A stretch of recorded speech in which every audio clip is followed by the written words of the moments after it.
Hello મારા વહાલા વહાલા વિદ્યાર્થી મિત્રો, કેમ છો? મજામાં? મારું નામ છે ફાલ્ગુન નાદરોજા, હું રાજકોટથી છું અને તમે જોઈ રહ્યા છો ફિઝિક્સ વિથ ફાલ્ગુન સર. અને વહાલા વિદ્યાર્થી મિત્રો, અત્યારે આપણે જોઈ રહ્યા છીએ ધોરણ 11 ફિઝિક્સ ચેપ્ટર નંબર 7 કણોના તંત્રો અને ચાક ગતિ, કે જેમાં લાસ્ટ લેક્ચર ની અંદર આપણે દ્રવ્યમાન કેન્દ્રને લગતી સંપૂર્ણ થિયરી કમ્પ્લીટ કરેલી છે. ઓકે, અને આજે આપણે શરૂ કરવાના છીએ એને લગતા દાખલાઓની સાથે.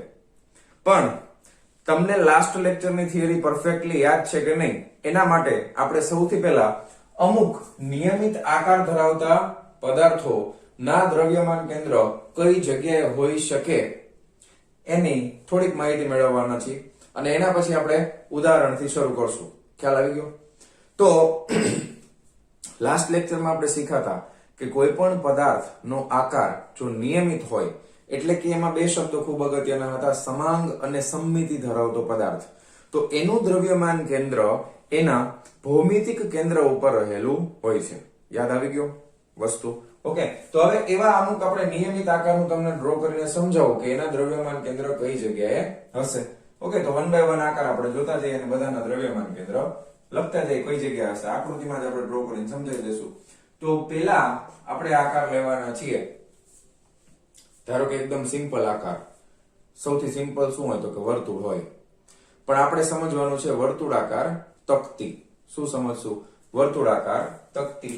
તો ચાલો પેલો આકાર લઈ લઈએ, વર્તુળાકાર તકતી છે. ઓકે, એટલે તકતી એટલે ખબર પડી ગઈ ને, પ્લેટ જેવું હોય, વર્તુળાકારની પ્લેટ હશે.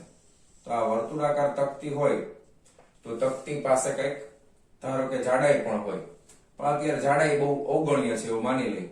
ઓકે, તો આનું દ્રવ્યમાન કેન્દ્ર ક્યાં રહેલું હશે? બોલો જઈ. તો કે આ વર્તુળનું કેન્દ્ર અહીંયા હોય ને, અને એની ત્રિજ્યા કઈક હોય, તો આ એનું ભૌમિતિક કેન્દ્ર થાય. તો આ તકતીનું દ્રવ્યમાન કેન્દ્ર અથવા તો વર્તુળનું દ્રવ્યમાન કેન્દ્ર ક્યાં છે? એના ભૌમિતિક કેન્દ્ર ઉપર જ રહેલું છે. ખ્યાલ આવી ગયો? પછી ધારો કે જાડાઈ કઈક આપેલી હોય તો એ જાડાઈને ભાગ્યા 2 કરી દેવાનું, એટલે એટલું અંદર હશે. ખ્યાલ આવ્યો? ધારો કે હું તમને એમ કહું કે આ તકતીની જાડાઈ તમને દેખાડું કે અહીંયા આગળ જોવો, સામેની સાઈડ થી આપણે આના બે વ્યૂ ડ્રો કરી. અહીંયા આ તકતીની જાડાઈ છે, તમે આને સામેથી જોવો એટલે આ રીતની એક પટ્ટી દેખાય કે નહીં, આવી જાડી પટ્ટી. તો એનું દ્રવ્યમાન કેન્દ્ર જો ક્યાં હોય તો કે તકતીની અંદર. આ ધારો કે એની જાડાઈ t છે, તો t ભાગ્યા 2, અહીંયાથી આ અંતર કેટલું હોય? એની જાડાઈ કરતા અડધું, આટલું અંદર હશે. દ્રવ્યમાન કેન્દ્ર ક્યાં હશે? તકતીની અંદર. ધારો કે તમને એમ થાય કે સર તકતી નથી, કાગળ જેવું છે, કે તમારી પુસ્તકનો કાગળ હોય ને, એ કાગળને વર્તુળમાં કાપી નાખો, તો એ તો એની પાસે તો માત્ર બે જ યામ હોય, x અને y, તો સીધે સીધું એના કેન્દ્ર ઉપર હોય. જો જાડાઈ હોય તો અંદર લઈ લેવાનું આપણે અડધું. ખ્યાલ આવી ગયો? તો વર્તુળાકાર તકતી માટે દ્રવ્યમાન કેન્દ્ર એના ભૌમિતિક કેન્દ્ર ઉપર હોય. ચાલો, બહુ સરસ, વેરી ગુડ. પછી બીજો આકાર આપણે લઈ લઈએ. ધારો કે ચોરસ તમે લઈ શકો આકાર. તમારી બુકનું પેજ છે એ ચોરસ હોય, અથવા તો તકતીના સ્વરૂપમાં હોય, અથવા લંબચોરસ હોય. તો ચોરસ માટે કઈ રીતે હશે? બોલો જોઈ, કેવી રીતે મળે? તો કે એના ચોરસ માટે એના વિકર્ણોને જોડી દેવાના. એક વિકર્ણ આ થશે, બીજો વિકર્ણ આ થશે, તો બંનેને જોડી દો તો આપણને ચોરસનું ભૌમિતિક કેન્દ્ર મળે. ત્યાં આગળ એનું દ્રવ્યમાન કેન્દ્ર રહેલું હોય ચોરસ આકાર માટે. આ ચોરસ તકતી છે એવું સમજો. પછી ચોરસના બદલે આના જેવો જ આકાર, તો કે લંબચોરસ તકતી હોય. ચાલો, ઓકે. તકતીમાં શું સમજવાનું? જાડાઈ હશે, એની અડધી જાડાઈ ઉપર દ્રવ્યમાન કેન્દ્ર અંદરની તરફ હોય. ચાલો, ધારો કે આ રીતનો કોઈ લંબચોરસ આકાર છે, તો આનું દ્રવ્યમાન કેન્દ્ર પણ વિકર્ણોને જોડી દેવાના, બરાબર, એટલે એનું ભૌમિતિક કેન્દ્ર મળે એ જગ્યા ઉપર રહેલું હશે. સિમ્પલ. ઓકે, કઈ વાંધો પ્રોબ્લેમ નથી ને? તો વર્તુળાકાર તકતી થઈ ગઈ, તકતી ચોરસ તકતી આવી ગઈ, લંબચોરસ તકતી પણ આવી ગઈ. ચાલો, હવે કઈ વાંધો નહીં. હવે આપણે ઘન ગોળો લઈ લઈએ. કેવો ગોળો? તો કે ઘન ગોળો. આ ગોળો છે, આ વર્તુળાકાર તકતી છે, ગોળો છે, ગોળો. અને પાછો ઘન ગોળો. કેવો? ઘન ગોળો. ઓહો ઓહો, આની. ચાલો, હા. હવે આમાં જો ને ગોળો છે એ ખબર પડે એટલા માટે શું કરે ખબર? થોડુંક આમ લાઈન કરો ને, આવી રીતે, એટલે આમ ખબર પડી જાય કે ગોળો જ છે, બરાબર. તો આ કેન્દ્ર, દ્રવ્યમાન કેન્દ્ર ક્યાં હોય ગોળાનું? તો કે એના ભૌમિતિક કેન્દ્ર ઉપર જ હોય, સેન્ટર ઉપર જ હોય, ઘન ગોળો છે. પણ ધારો કે પોલો ગોળો હોય તો હવે કઈક અલગ થશે. જો પોલો ગોળો હોય એટલે તમે સમજો ફૂટબોલનો દડો, ફૂટબોલનો દડો એટલે પોલો ગોળો થઈ ગયો. પોલો ગોળો હશે એટલે અંદરથી તો ખાલી હશે, આ ખાલી એકદમ પાતળું કવચ જેવું હશે ને આ.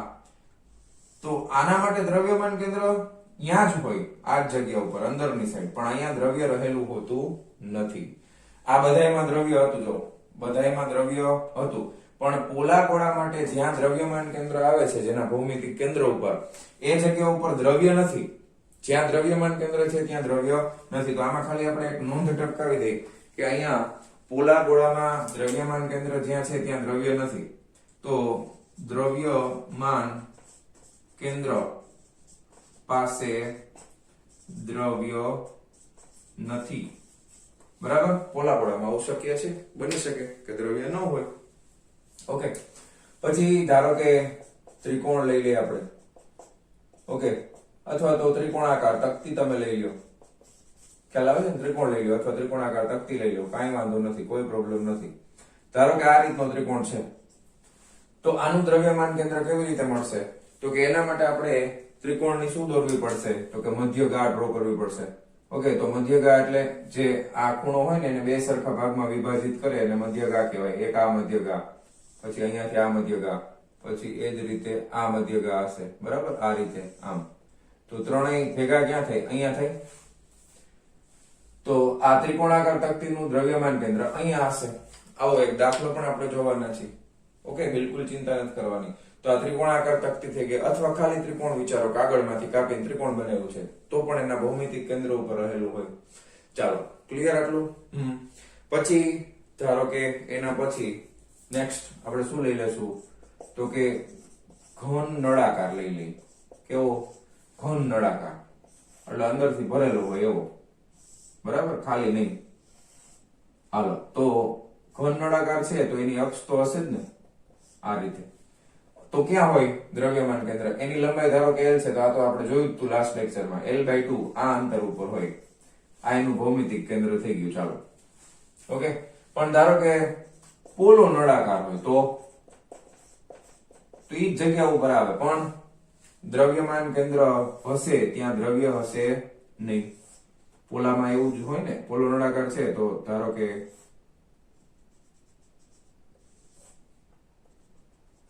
આ રીતનો પોલો નળાકાર છે, તો આ પોલા નળાકારની અક્ષ અહીંયા આવશે. હવે આ અક્ષ ઉપર કઈ દ્રવ્યમાન કેન્દ્ર છે? દ્રવ્ય છે, સોરી, દ્રવ્ય છે. તો કે દ્રવ્ય તો નથી, પણ દ્રવ્યમાન કેન્દ્ર ત્યાં જશે. જો એના ભૌમિતિક કેન્દ્ર ઉપર, અહીંયા આકૃતિ ઉપરથી ખબર પડી જાય ને, આ એકદમ મધ્ય બિંદુ અહીંયા આવે આખા પોલા નળાકારમાં. તો અહીંયા પણ આ જ નોટિસ અહીંયા લાગુ પડશે. એટલે આ નોટિસ છે ને એમાં હું સ્ટાર ઠપ કરી દઉં. જો આ એટલે આ સ્ટાર કરવો એટલે તમારે અહીં સમજી જવાનું, નોંધમાં આ સ્ટાર એટલે આ સ્ટાર વાળું. ખ્યાલ? એવું પોલો નળાકાર. સમજાઈ ગયું તમને? કોઈ પ્રોબ્લેમ નથી? રેડી ને? ઓકે, તો ઘન નળાકાર આવી ગયો, પોલો નળાકાર આવી ગયો, ત્રિકોણ આવી ગયો. પછી 9મા નંબરમાં ધારો કે રિંગ લઈ લઈએ આપણે. રિંગ એટલે વીંટી, રિંગ એટલે વીંટી. તો એ રિંગ હશે તો એનું દ્રવ્યમાન એની ફરતે આ જાડી રિંગ હોય એટલે આ રીતની રિંગ બની જાય. બરાબર, તો આનું દ્રવ્યમાન કેન્દ્ર ક્યાં હોય? તો કે આ રિંગના ભૌમિતિક કેન્દ્ર એટલે અહીંયા હશે. પણ આમાં પણ દ્રવ્યમાન કેન્દ્ર જ્યાં આવેલું છે ત્યાં દ્રવ્ય છે? તો કે નથી. તો આમાં પણ આ લાગુ પડશે, એસ્ટ્રિક. બરાબર, આ રીતનું સ્ટાર. એટલે આ નોંધ છે આને લાગુ પડે, આને લાગુ પડે, કારણ કે દ્રવ્યમાન કેન્દ્ર જ્યાં આવેલું છે ત્યાં દ્રવ્ય રહેલું નથી. તો આટલા આકાર થઈ ગયા. હજી તો કે હજી આકાર તો ઘણા બધા છે, એકાદ બે લઈ લઈએ આપણે. ધારો કે સમઘન લઈ લઈએ. શું લઈ લઈએ? સમઘન. ઓકે, સમઘન એટલે ખોખા જેવું. ખ્યાલ? એવું સમઘન એટલે ખોખું, તમને ખબર જ હોય સમઘન એટલે ખોખું. હવે એમાં છે ને સમઘન પોલું પણ હોઈ શકે અથવા ભરેલું પણ રાખી શકાય આપણે. બરાબર, કોઈ પણ પ્રકારનું લઈ શકો તમે.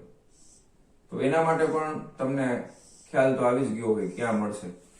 તો આ રીતનું બરોબર દોરાણું નથી, સમઘન વ્યવસ્થિત નથી દોરાણું. પાછું દોરનાર ફટાફટ. ચાલો, ટાઈમ બગાડવાનો નથી. ચાલો, કશો વાંધો નહીં, ક્યારેક ક્યારેક થઈ જાય આવું હોય. એ તો પહેલા કીધું જ છે કે આપણું બહુ ડ્રોઈંગ બહુ સારું નહીં. તમારે કેવું દોરવાનું?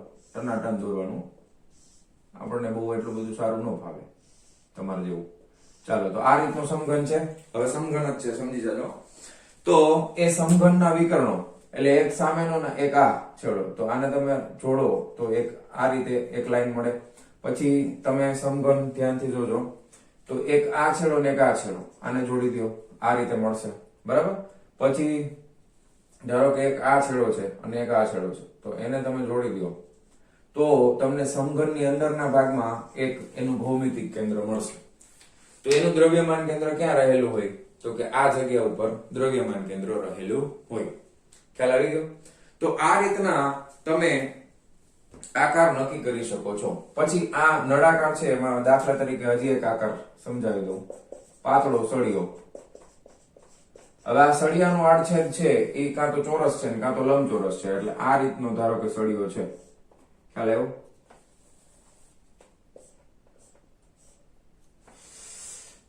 અરે ચાલો, હવે બરોબર છે. ઓકે, આ રીતનો સળિયો છે. તો આનું આડછેદ છે એ કેવું છે? તો કે ચોરસ અથવા લંબચોરસ આડછેદ. બરાબર, આ રીતનો હોય. તો હવે આની અક્ષ છે એ ક્યાં આવેલી હોય? તો કે એની અક્ષ છે એ અહીંયા કે અંદરની સાઈડ આવેલી હશે ને. ધારો કે આ રીતના. ઓકે, તો આનું દ્રવ્યમાન કેન્દ્ર ક્યાં હોય? તો કે એક્ઝેક્ટ એના સેન્ટરમાં. આ અક્ષનું સેન્ટર અહીંયા ક્યાંક આવતું હોય. દ્રવ્યમાન કેન્દ્ર અહીંયા હશે. ખ્યાલ આવી ગયો? સમજાઈ ગયું? તો આ રીતના તમને કોઈ પણ નિયમિત આકાર આપેલા હશે તો એનું દ્રવ્યમાન કેન્દ્ર આપણને હંમેશા ક્યાં મળશે? એના ભૌમિતિક કેન્દ્ર ઉપર. ઓકે, તો હવે આપણે ઉદાહરણના દાખલા શરૂ કરીએ છીએ. એના પહેલા જે મેં કંઈ ડ્રો કરેલું છે એ તમારી રીતે બહુ વ્યવસ્થિત મસ્ત રીતે બુકની અંદર ડ્રો કરી નાખો અને નોંધ ટપકાવી દેજો આટલી.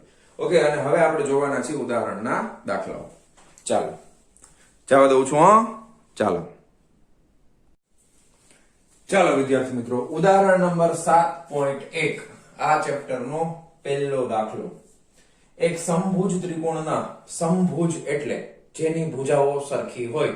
ભુજા એટલે બાજુઓ, એટલે સમબાજુ ત્રિકોણ હે ટૂંકમાં. સમજાઈ ગયું ને? હા. ત્રિકોણના શિરોબિંદુઓ પર રહેલા 3 કણોના બનેલા તંત્રના દ્રવ્યમાન કેન્દ્ર શોધો. આ કણોના દ્રવ્યમાન અનુક્રમે ત્રિકોણના 3 શિરોબિંદુઓ પર દ્રવ્યમાન કેટલા છે? 100 ગ્રામ, 150 ગ્રામ ને 200 ગ્રામ. દ્રવ્ય જુદા જુદા છે, ધ્યાન આપજો. દ્રવ્ય અલગ અલગ છે. સમભુજ ત્રિકોણની દરેક બાજુ 0.5 મીટર લાંબી છે. 0.5 મીટર લંબાઈ વાળી બાજુ છે, બાજુ લંબાઈ. તો પેલી એ વસ્તુ નોટ કરવાની કે દળ જુદા જુદા હોય ને તો હમણાં આપણે જોયું તો એ પ્રમાણે ત્રિકોણના ભૌમિતિક કેન્દ્ર ઉપર દ્રવ્યમાન કેન્દ્ર રહેલું ન હોય. કારણ કે સમાંગ વસ્તુ માટે લાગુ પડે કે જેમાં દ્રવ્ય સમાન રીતે વિતરિત થયેલું હોય. આમાં સમાન રીતે વિતરિત થયેલું નથી. એક શિરોબિંદુ પર 100 ગ્રામ, એકમાં 150 ને એકમાં 200. તો એ વસ્તુ પેલા મગજમાં રાખી અને આગળ વધીએ. ચાલો, હવે આના માટે આપણે સમભુજ ત્રિકોણ દોરવું પડશે અને અક્ષ નક્કી કરવી પડશે. ધારો કે આપણે ત્રિકોણ બનાવવા માટે ધારો કે આપણે આ રીતે એક અક્ષ પસંદ કરી લઈએ. બે અક્ષ, એક x અક્ષ છે, એક y અક્ષ છે, અને આ એનું ઉગમ બિંદુ છે. અહીંયા બધું 0 0 હશે. ઓકે, હવે અહીંયા આગળ આપણે એક બિંદુ નક્કી કરી લેશું. હવે સમભુજ ત્રિકોણ છે, ધ્યાન આપજો. આપણે ત્રિકોણ કેવી રીતે બનાવશું? તો કે આના ઉપર અત્યારે ત્રિકોણ બનાવી નાખી તો વધારે મજા આવે. અહીંયાથી એક શિરોબિંદુ આ લઈ લઈએ. બરાબર, અને પછી એક ધારો કે અહીંયા છે અને એક ધારો કે અહીંયા છે. તો ત્રિકોણની ત્રણે બાજુઓ સરખી છે. બરાબર, આ ત્રિકોણ આખો થઈ ગયો. રેડી? ઓકે, હવે સમબાજુ ત્રિકોણ છે એટલે અમુક વસ્તુ આપણે યાદ રાખવાની. સીધી શું યાદ રાખવાની? તો કે ત્રિકોણ સમબાજુ હોય તો અંદરના બધા ખૂણા છે એ 60 ના હોય. અંદરના બધા ખૂણા છે એ કેટલાના હોય? તો કે 60 ના હોય. હવે ત્રિકોણની લંબાઈ તમને આપેલી છે એટલે આ તમે x અક્ષ ઉપર ધારો છો. ધારો કે અહીં x અક્ષ ઉપર તમે લ્યો છો. બરાબર, ધારો કે આ ઉગમ અહીંયા આને આપણે O નામ આપી દઈએ, પછી આને A નામ આપી દઈએ. O, A અને B. ઓકે, હવે આ ત્રણે ના યામ પહેલા આપણે લખવા પડશે. O ના તો 0 0 છે જ. હવે લંબાઈ 0.5 મીટર આપી છે એટલે અહીંયાથી આ લંબાઈ કેટલી થાય? તો કે 0.5 મીટર થશે. હવે સમભુજ ત્રિકોણ હોવાથી અહીંયાથી આ લંબાઈ પણ 0.5 મીટર જ થાય. ઓકે, આ કન્સેપ્ચ્યુઅલ વસ્તુ છે અને આ લંબાઈ છે એ પણ 0.5 મીટર જ થાય. હવે આ બેના યામ લખવા માટે તમારા માટે એકદમ સિમ્પલ વસ્તુ થઈ ગઈ, પણ વસ્તુ અહીંયા આવીને ઊભી રહેશે. બી ના યામ કેવી રીતે લખવા, કાંઈ વાંધો નહીં, એકદમ સહેલું ને એકદમ સિમ્પલ વસ્તુ છે, હમણાં ખબર પડી જશે. જો ધ્યાનથી જોજો, બધાયના દળ આપેલા છે તો આપણે લખતા જઈએ કે અહીં સમભુજ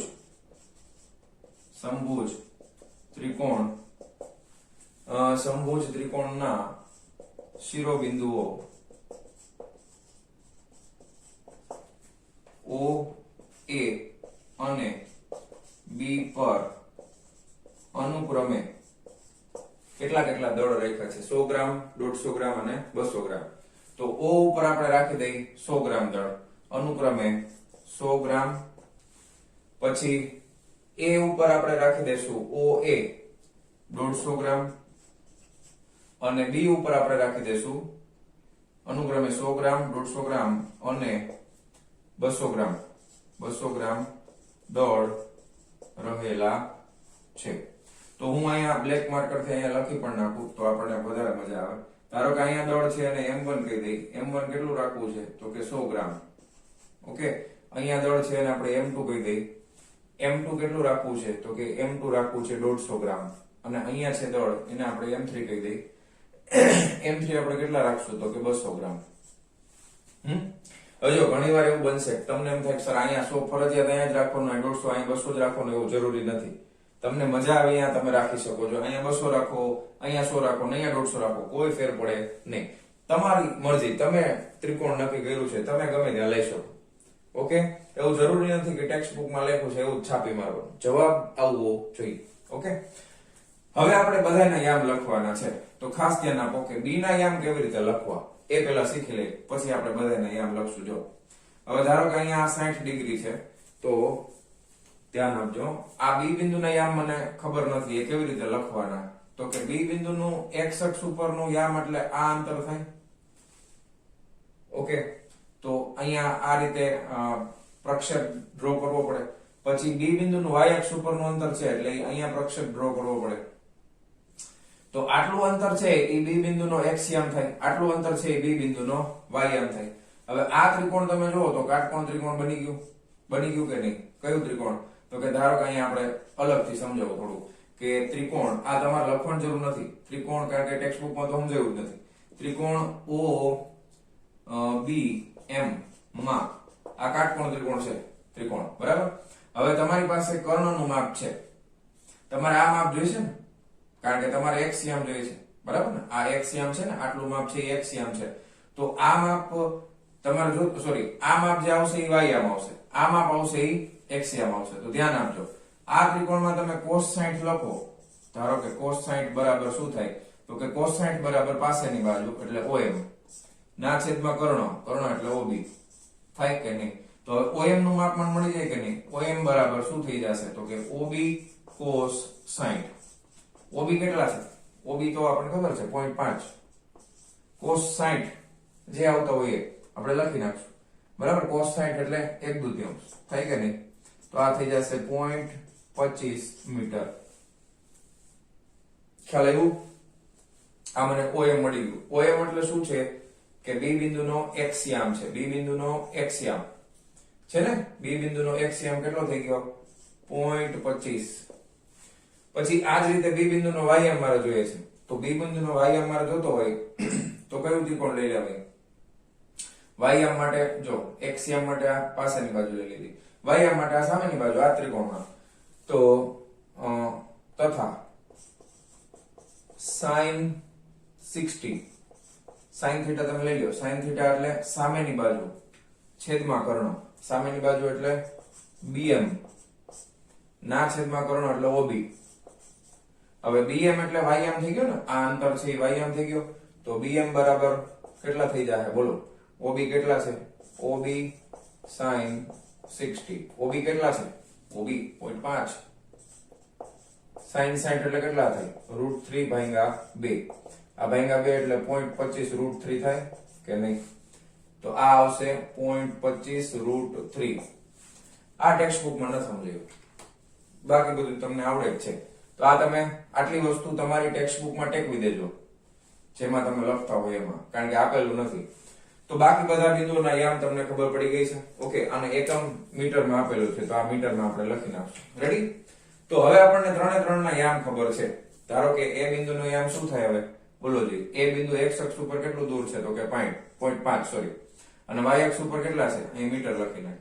y અક્ષ ઉપર કેટલા છે? તો કે y અક્ષ તો માં 0 છે, 0 મીટર. Okay, ready? આટલું ખબર પડી ગઈ. તો અહીં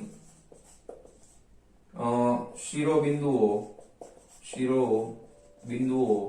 ના યામ એટલે O બિંદુનો યામ છે 0 મીટર, પછી A બિંદુનો યામ છે 0.5 અને 0 મીટર, અને B બિંદુનો યામ છે 0.25 અને 0.25√3 મીટર. Okay, ready? આટલું વસ્તુ તમે લખવાની. હવે આપણે ગોતવાના છે સમભુજ ત્રિકોણની આ દરેક બાજુની લંબાઈ. શું ગોતવું છે? દ્રવ્યમાન કેન્દ્ર. દ્રવ્યમાન કેન્દ્રનું સૂત્ર તમને આવડે જ છે. ઓકે, દ્રવ્યમાન કેન્દ્ર આનું જ્યાં પણ હોય, ધારો કે આ ત્રિકોણનું દ્રવ્યમાન કેન્દ્ર અહીંયા ક્યાંક છે ધારો કે, તો એ દ્રવ્યમાન કેન્દ્રના બે યામ હશે, એક x યામ અને એક y યામ. ઓકે, તો આકૃતિ પરથી દ્રવ્યમાન કેન્દ્ર નો x યામ, x બરાબર બોલો સમીકરણ બોલો, m1 x1 વત્તા m2 x2 વત્તા m3 x3 ના છેદમાં m1 વત્તા m2 વત્તા m3. બરાબર? રેડી? x યામ આવી રીતે મળશે. હાલો, m1 માં આપણે કેટલા લીધા છે? 100 ગ્રામ ગુણ્યા x1 એટલે કેટલા છે? તો કે 0, x યામ 0 છે, વત્તા m2 માં આપણે લીધા છે 150 ગ્રામ. ઓકે, ગુણ્યા એનો x યામ કેટલો છે? અહીં 150 ગ્રામ અને x યામ છે 0.5, વત્તા m3 માં આપણે લીધા છે 200 ગ્રામ અને ગુણ્યા એનો x યામ કેટલો છે? તો 0.25 ના ભાગાકારમાં ત્રણેયનો દળનો સરવાળો 100 વત્તા 150 વત્તા 200. જો આ 0 હારે ગુણાકાર છે, આ પદ ઉડી ગયું. બરાબર? તો આ થઈ જાય 15 પંચા 75 વત્તા આ 25 દુ 50, 2 મીંડા તો ઓલા વહી ગયા ના છેદમાં 200 ને 300 ને 400 ને 450. રેડી? તો 50 ને 50 125 ના છેદમાં 450. 5 વડે ભાગ આલે, 5 દુ 10, 5 દુ 10, 2 વધ્યા 25 25 5 નવા 45, 90, હજી 5 વડે આલે 25 25 5 એકુ 5 4 8 પંચા 40. તો 5 ના છેદમાં 18 x યામ મીટરમાં આવશે. ઓકે, તથા y યામ, તો y બરાબર m1 y1 વત્તા m2 y2 વત્તા m3 y3 ના છેદમાં m1 વત્તા m2 વત્તા m3 બરાબર m1. હવે તો યાદ જ હોય, મોઢે યાદ રહી ગયું હોય. પેલા m1 છે 100 ગ્રામ, બરાબર, 100 ગુણ્યા y યામ છે 0 વત્તા m2 છે 150 ગ્રામ ગુણ્યા y યામ છે 0 વત્તા ત્રીજું 200, y યામ છે 0.25√3 ના છેદમાં 100 વત્તા 150 વત્તા 200. રેડી? તો આ પદ ઉડી ગયું, આ પદ ઉડી ગયું 0 વાળા. હવે આના માટે 25 દુ 50, તો આ 50√3 એમ રાખશું અત્યારે. પછી 200 ને 3 450 થાય ને. આ મીંડું ગયું 5 નવા 45, એટલે √3 ના છેદમાં 9 આવ્યા.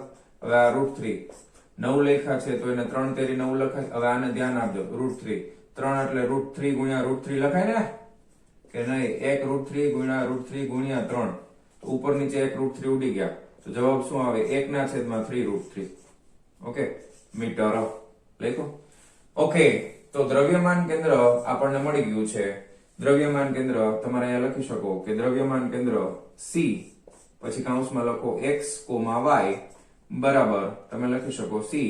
x યામ કેટલો છે? 5 ના છેદમાં 18 કોમા લખી શકો 3 ના છેદમાં 1 ના છેદમાં 3√3, પછી લખવાનું મીટર.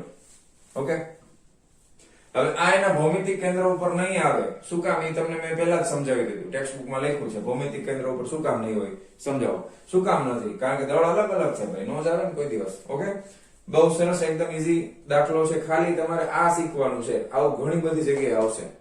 બરાબર, સમબાજુ ત્રિકોણ હોય તો આ રીતે આ બિંદુના યામ આપણને કેવી રીતે મળશે? તો એ આ રીતે મળે. એ તમે ખાસ શીખી લેજો. ટેક્સ્ટ બુકમાં એ નથી આપ્યું. ઓકે, ચાલો લખી નાખો.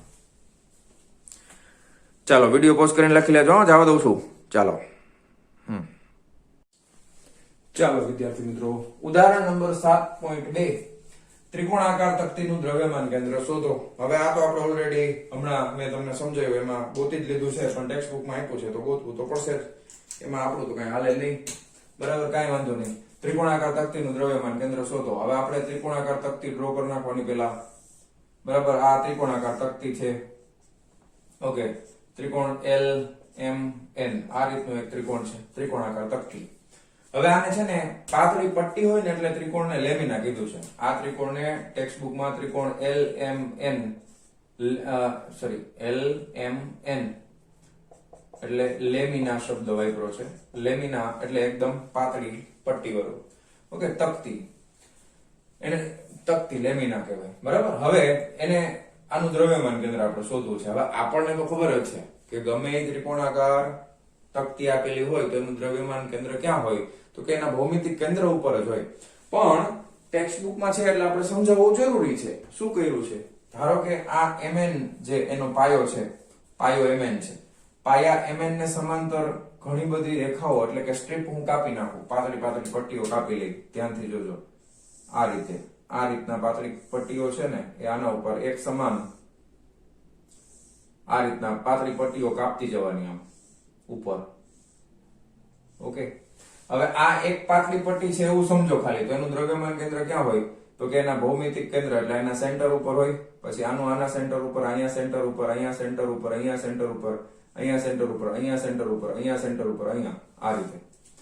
તો હવે આ શું થઈ ગયું? તો કે આ રેખાને આપણે જોડી દઈએ તો એ રેખા શું બની ગઈ? તો કે આ રેખા છે એ એક મધ્યગા બની ગઈ કે નહીં? આ રેખા છે એ તમે ધારો કે આને આમ જોડી દો આમ આ રીતે, તો આ એક મધ્યગા બનશે કે નહીં? ઓકે, તો આને આપણે નામ આપી દીધું છે P બિંદુ. હવે તો કે આ આખા ત્રિકોણનું દ્રવ્યમાન કેન્દ્ર છે ને એ આ મધ્યગા LP ઉપર રહેલું છે એવું કહેવાય. ક્યાં રહેલું છે? મધ્યગા LP ઉપર. પણ શું એક જ મધ્યગા હોય? તો કે ના ભાઈ, મધ્યગા તો 3 મળે ને આપણને. ધારો કે એવી જ રીતે આ જ કન્સેપ્ટ થી તમે અહીંયા આ રીતે સ્ટ્રીપ બનાવતા જાઓ આમથી આમ. ખ્યાલ આવ્યો? હવે આ રીતના તમે પાતળી સ્ટ્રીપ આમાં બનાવો છો. હવે એને તમે જોડી દેશો આ બધી સ્ટ્રીપને એટલે એ તમને કઈક આ રીતે મળશે આમ. ઓકે, હવે એવી જ રીતના પાતળી સ્ટ્રીપ હજી મળે ને ભાઈ. એક આની બનાવી, એક આની બનાવી. જો બે જોઈન્ટ અહીંયા થાય છે, જો જોઈ લેજો ધ્યાનથી. અહીંયા જોઈન્ટ થાય છે બે. ખ્યાલ આવ્યો? હજી એક બનાવી ગઈ ને, આની બનાવો. બરાબર, આની તમે આ રીતે બનાવો સ્ટ્રીપ અને એને તમે જોડી દેશો એટલે ઈ મધ્યગા આ રીતે બનશે. તો આ બધી મધ્યગા ક્યાં છેદે છે? તો કે અહીંયા. ઓકે, તો ટેક્સ્ટ બુકમાં આ રીતે બાકીનું તમને એક સમજાવેલું છે કે એકમાં તમને આ રીતે મળે, બાકી બે મધ્યગાઓ તમને આ રીતે મળશે. ઓકે, ચાલો, કોઈ ડાઉટ નથી ને? પછી નામ આપી દઈ P, પછી ધારો કે આ Q છે અને R છે. નામ તમે ગમે આપી શકો. પછી આ જે છે ને એને ત્રિકોણનું મધ્ય કેન્દ્ર કહેવાય અને આને કહેવામાં આવે છે G, મધ્ય કેન્દ્ર G કહેવામાં આવે છે. તો તમે કહી શકો કે આકૃતિની ભૂમિતિ પરથી અહીંયા આગળ સંપૂર્ણ ત્રિકોણાકાર તક્તીનું દ્રવ્યમાન કેન્દ્ર ત્રિકોણના મધ્ય કેન્દ્ર G પર કેન્દ્રિત થયેલું હશે. સમજાઈ ગયું? તો એકદમ થિયોરેટિકલ ક્વેશ્ચન છે, આમાં કોઈ જાતનું કેલ્ક્યુલેશન નથી, કન્સેપ્ટ ક્લિયર કરવાની વાત છે. ઓકે, તો આ ક્વેશ્ચન છે ને ટેક્સ્ટ બુકમાંથી એકવાર વાંચી લેજો. બરાબર, એના શબ્દો યુઝ કરો તો વધારે સારું. બાકી મેં તમને સમજાવી તો દીધું જ છે. ચાલો હવે જોશું આપણું ઉદાહરણ નંબર 7.3. ચાલો જવા દઉં છું. ચાલો વિદ્યાર્થી મિત્રો, ઉદાહરણ નંબર 7.3 શું કહે છે? આકૃતિમાં બતાવ્યા પ્રમાણેના પરિમાણો વાળી એક સમાંગ કેપિટલ L આકારની લેમિના એટલે કે પાતળી સપાટ તક્તી નું દ્રવ્યમાન કેન્દ્ર શોધો અને આ તક્તીનું દળ 3 કિલોગ્રામ છે. તમને આ આકૃતિ ઓલરેડી આપેલી છે. પેલા આકૃતિને ધ્યાનથી જોઈએ. સમાંગ કીધું છે એટલે દ્રવ્યમાન વ્યવસ્થિત રીતે પથરાયેલું છે. Okay okay okay. હવે એલ આકાર કેવો છે એ પેલા જુઓ. અહીંયા 0 0 છે, અહીંયા 2 અને 0 છે, એટલે આ લંબાઈ 2 મીટરની થઈ ગઈ. તમે ધ્યાનથી જોતા જજો એટલે ખબર પડે. આ 2 મીટરની થઈ ગઈ, બરાબર. હું લખતો નથી, મીટર નથી લખતો, એટલે 2 ખાલી ચાલો લખી નાખો, બસ 2 મીટર. આ 2 મીટરની લંબાઈ થઈ ગઈ. હવે એવી રીતે અહીંયા 0 અને 2 એટલે આ 2 મીટરની થઈ ગઈ, ઉપર નીચે આ 2 મીટર. અહીંયા 2 અને 1 એનો મતલબ એમ કે અહીંયાથી આ અંતર છે એ 1 મીટર થઈ ગયું, બરાબર ને? કારણ કે આ વાય છે ને, આ સીધી રેખા છે એટલે આ 1 મીટર થઈ ગયું. અને અહીંયા વાય માં 1 ને 1 2 એટલે અહીંયાથી આ પણ 1 મીટર થઈ ગયું. ઓકે, આકૃતિ જોઈને આપણને એટલી ખબર પડી ગઈ. એવી રીતે જો અહીંયા એક્સિયમ 1 છે એટલે આ 1 મીટર અને આ 1 મીટર. ઓકે, હાલો. તો એનો મતલબ એમ કે આ L માં છે ને, તમે આમ જોવો ને તો આ એક ચોરસ બને, એવી રીતે આ એક બીજું ચોરસ બને, એવી રીતે આ એક ત્રીજું ચોરસ બને. ચાલે, હવે હું તમને અલગથી ચોરસ ડ્રો કરીને પહેલા સમજાવી દઉં.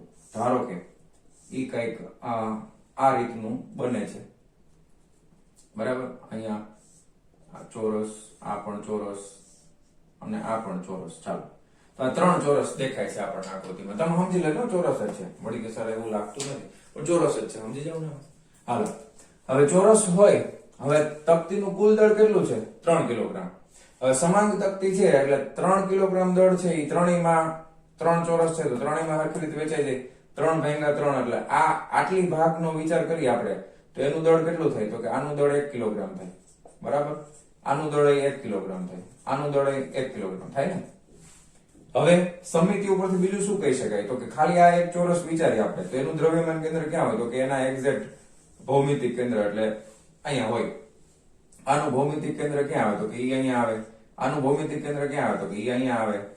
તો ઈ તમને પાછા આકૃતિમાં આપેલા છે. જો આ આપ્યું છે C1, આ આપ્યું છે C2, આ આપ્યું છે C3. ખ્યાલ આવ્યો તમને? હવે તમારે શું કરવાનું? તો કે આખા તંત્રનું દ્રવ્યમાન કેન્દ્ર મેળવવું છે ને, તો આ એક ચોરસનું દ્રવ્ય અહીંયા કેન્દ્રિત થયેલું છે 1 કિલોગ્રામ આ પોઈન્ટ ઉપર. આનું અહીંયા કેન્દ્રિત થયેલું, આનું અહીંયા કેન્દ્રિત થયેલું. તો પછી આપણે આવું ન કરીએ કે ભાઈ સિમ્પ્લિફાઈડ ન કરી દઈએ, સાવ સરળ ન બનાવી નાખીએ, એક ત્રિકોણ ન વિચારીએ કે આવો જોવો જીજા આ રીતનો ત્રિકોણ ન વિચારીએ કઈ. ત્રિકોણના ત્રણેય શિરોબિંદુ, અહીંયા 1 કિલોગ્રામ દળ છે, પછી અહીંયા 1 કિલોગ્રામ દળ છે, અહીંયા 1 કિલોગ્રામ દળ છે, અને આના યામ તો તમને ખબર છે.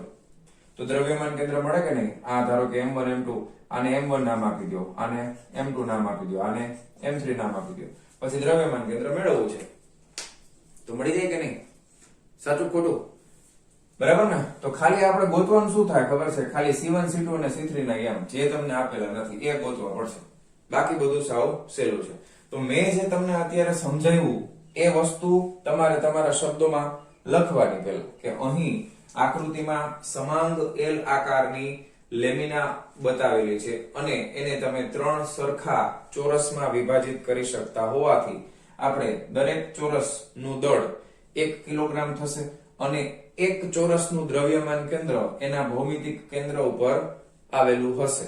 તેથી અહીં C1 C2 અને C3 એ 3 ચોરસના દ્રવ્યમાન કેન્દ્ર દર્શાવે છે તથા તેમના દળ અનુક્રમે 1 કિલોગ્રામ 1 કિલોગ્રામ અને 1 કિલોગ્રામ છે. તેથી આપણે સમગ્ર તંત્રનું દ્રવ્યમાન કેન્દ્ર મેળવવા માટે શું કરશું? તો કે x યામ અને y યામની જરૂર પડશે. પછી આપણે લખી નાખશું. તો આ તમને કદાચ ન સમજણ હોય તો આ સમજી લેજો. આમાંથી આવું થશે, એમાંથી આ રીતે થશે. હાલો આને જવા દો. આ સમજાય ગયો કોન્સેપ્ટ? ક્લિયર? હવે આપણે ખાલી શું કરવાનું છે? તો કે C1 C2 અને C3 ના યામ ગોતવાના છે. વાર્તા પૂરી થઈ ગઈ. પછી કઈ કરવાની જરૂર? પછી તો સહેલું, તમને ખબર જ છે. x એટલે m1 x1 + m2 x2 + m3 x3. તો અહીં C1 ના યામ લખું છું. C1 ના યામ કેટલા થાય? ધ્યાન આપજો. આ આખે આખું 1 છે, એના કેન્દ્ર ઉપર અહીંયા એટલે આ અડધું થાય એટલે 1/2. x યામ કેટલો થાય? ધ્યાન આપજો. અહીંયાથી આ અંતર કેટલું થાય? બોલો બોલો. C1 ક્યાં હોય? અહીંયા હોય ને. આ આખે આખું 1, આ 1/2 અડધું છે ને, એટલે એનો x યામ થઈ જશે 1/2. y યામ કેટલો થાય? તો કે y માં પણ એટલું જ દૂર છે. જો આ 1/2 એટલે y યામ પણ 1/2 થઈ જશે. અને એકમ કેમાં છે? તો કે મીટરમાં છે. પછી C2, તો C2 અહીંયા છે તો એ ધ્યાન આપજો. આ C2 આ 1 છે એનું અડધું એટલે આ 1/2 અહીંયા થાય. હવે 1 + 1/2 કરવું પડે એટલે કેટલા થઈ જશે? 1 + 1/2, બરાબર. 1 + 1/2, 2 ને 3/2 થાય કે નહીં? તો આનો C2 નો x યામ કેટલો થશે? 3/2 x યામ. વાય આમ કેટલો થાય તો ઉપર તો અડધું જ છે એટલે 1/2 બરાબર C2 ના કેમાં છે તો કે એકમ મીટરમાં છે એવી રીતે C3 ના તમને અહીંયા મળશે ચાલો C3 નો એક્સિયમ કેટલો છે તો કે અડધો જ છે એટલે 1/2 અને y આમ કેટલો છે તો કે 1 વત્તા અડધું એટલે આમ જોવા જાવ તો દોઢ થાય પણ તમે એને 3/2 લખી શકો બરાબર તમે 1.5 લખશો તો પણ કઈ વાંધો નથી એ પણ હમણાં તમને સમજાવું છું કે ટેક્સ્ટ બુકમાં સર પોઈન્ટમાં નથી આપ્યું પણ અમે કેલ્ક્યુલેટર થી પોઈન્ટમાં લખીએ તો કઈ વાંધો નહીં સાચો જવાબ હોવો જોઈએ બરાબર આને તમે 3/2 લખો અથવા 1.5 લખો બે સાચું છે ઓકે કાઈ પ્રોબ્લેમ નથી ચલો 3 ના યામ મળી ગયા હવે આપણને ખબર છે કે આ તંત્રનું દ્રવ્યમાન કેન્દ્ર તેથી દ્રવ્યમાન કેન્દ્ર હવે જો તમે સમજો આ x1 યામ છે આ y1 યામ છે c1 નો આ x2 y2 x3 y3 એવી રીતે છે ખ્યાલ આવ્યો તો અહીં તંત્રના દ્રવ્યનું દ્રવ્યમાન કેન્દ્ર તંત્રનો એક મિનિટ વાક્ય થોડુંક અઘરું લખાઈ ગયું અહીં તંત્રના દ્રવ્યમાન કેન્દ્રનો એક્સિયમ બરાબર એક્સિયમ કેટલા થાય બોલો 3 છે દળ m1 m2 m3 હવે દળ સરખા છે તો તમને સીધે સીધું લખતો પણ એક સ્ટેપ લખી નાખે ચલો m1 x1 m2 x2 m3 x3 ના છેદમાં m1 m2 m3 પરંતુ અહીં m1 બરાબર m2 બરાબર m3 બરાબર 1 કિલોગ્રામ ઓકે અને એના બરાબર તમે m લઈ લો બરાબર m હજી એક લખી લો બસ m બરાબર 1 કિલોગ્રામ છે તેથી ઉપર નીચેથી m તો ઉડી જશે છેદમાં શું આવી જશે 3m આવી જશે એટલે અહીંયા શું આવે x1 x2 x3 ના છેદમાં 3 આપણે આ થિયરીમાં તો જોયેલું જ છે દળ સરખાવ્યું શું થાય 3 ભાગમાં વિભાજિત થઈ જાય તો આ 1/2 વત્તા એક્સિયમ બધીના વત્તા 1/2 ના છેદમાં 3 એટલે આ કેટલા થઈ જાય ઉપર ધ્યાન આપજો લસા લઈ લો એટલે 2 3 ને 1 4 ને 1 5 5 ના છેદમાં 2 અને એના છેદમાં પાછા 3 અંશનો છેદ ક્યાં આવે મેથ્સ ના સિમ્પલ સ્ટેપ અંશનો છેદ ક્યાં આવે છેદમાં 3 2 6 એટલે 5 ના છેદમાં 6 મીટરો તો એક્સિયમ મળી ગયો તે જ રીતે y આમ પણ મળી જશે y આમ બરાબર m1 y1 m2 y2 m3 y3 ના છેદમાં m1 m2 m3 તમને આ ખબર છે પરંતુ હવે હું લખતો નથી બરાબર તમે લખી નાખો તો એ શું થઈ જશે y1 y2 y3 ના છેદમાં 3 તો y આમ લખો 1/2 3/2 ભાગ્યા 3 તો બરાબર જો લસા લઈ લ્યો 2 3 ને 4 ને 5 ના છેદમાં 2 ભાગ્યા 3 તો વળી પાછું 3 અંશનો છેદમાં 3 2 6 એટલે 5 ના છેદમાં 6 મીટર મળી ગયો તેથી તમે લખી શકો કે c x y is equal to c 5/6, 5/6 metre તો આ છે આખા તંત્રનું દ્રવ્યમાન કેન્દ્ર ઓકે રેડી હવે તમને એક વસ્તુ ટેક્સ્ટ બુકમાં કીધી છે એ તમારે વિચારવાનું કીધું છે એ તમને સમજાવી દઉં શું કીધું છે એ લોકો એવું કીધું છે કે આ જે દ્રવ્યમાન કેન્દ્ર 5/6 મેળવ્યું ને ઈ ઓડી C1D રેખા ઉપર અથવા તો ઓડી રેખા ઉપર આવેલું હશે ક્યાંથી ક્યાં આવેલું હશે તો કે ઓડી રેખા આને તમે જોડી દો ને તો આ ઓડી રેખા થઈ આના ઉપર આવેલું હશે એવું કેમ તો એવું એટલા માટે કે તમને ખબર છે કે અહીંયા ખરેખર તો આ કેવું ત્રિકોણ બન્યું આ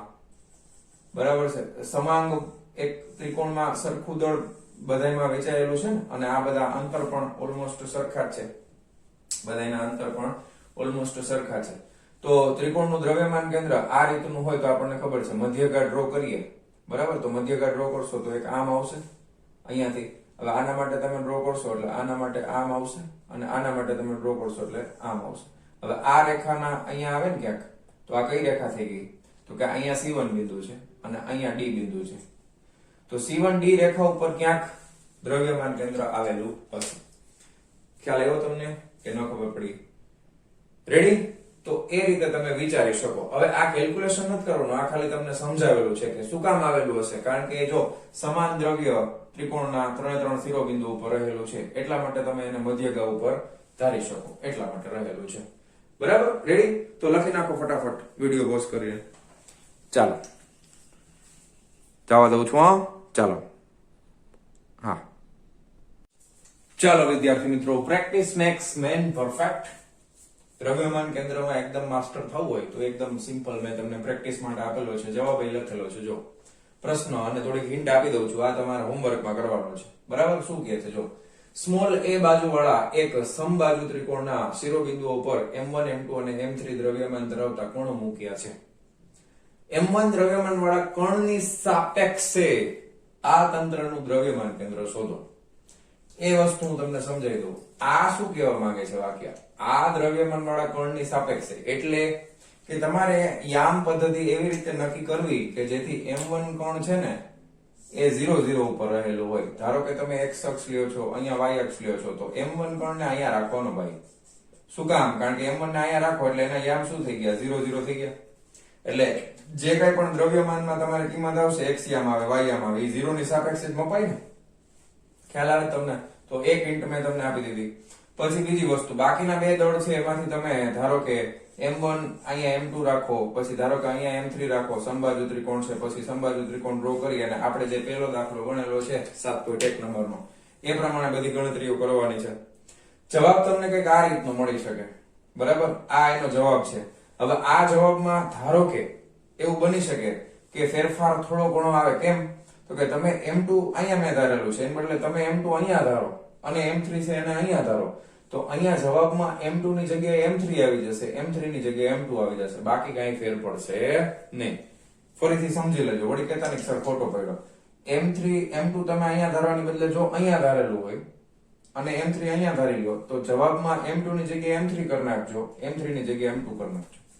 અને બાકી તમારે જાતે પ્રેક્ટિસ કરવાની છે. ખાસ અગત્યનું શું છે, અહીંયા જે પણ કોઈ પણ તમે ધારેલું બિંદુ હોય એના યામ નક્કી કરવા. એના યામ શું આવે? x cos θ, y cos θ. મેં કહી દીધું તમને શોર્ટકટ ટ્રીક. બરાબર, એટલે x એટલે ટૂંકમાં આ જે લંબાઈ હોય a cos θ, a sin θ આવશે. યાદ આવ્યું? આ કારણ સમબાજુ ત્રિકોણ છે અને લંબાઈ બધાની કેટલી આપી છે? a બાજુ વાળા, એટલે આ લંબાઈ a, આ લંબાઈ a, આ લંબાઈ a. આના યામ કેટલા થાય? a cos 60, a sin 60. Okay, એ રીતે કરી એના યામ લખી અને પછી દ્રવ્યમાન કેન્દ્ર મેળવી લેજો. રેડી? આ એનો જવાબ છે. જવાબમાં બીજો ફેરફાર શું હોઈ શકે? 2 ની જગ્યાએ 3, 3 ની જગ્યાએ 2 હોઈ શકે. તમારો જવાબ સાચો જ છે. ક્લિયર? તો આ ફટાફટ લખી નાખો, હોમવર્કમાં કરવાનું છે. તો મારા વહાલા વિદ્યાર્થી મિત્રો, આજનો આ લેક્ચર આપણે અહીંયા પૂરો કરીએ છીએ. મળીએ છીએ નેક્સ્ટ વિડિયો લેક્ચરમાં આના પછીના ટોપિકની સાથે. ત્યાં સુધી આવજો.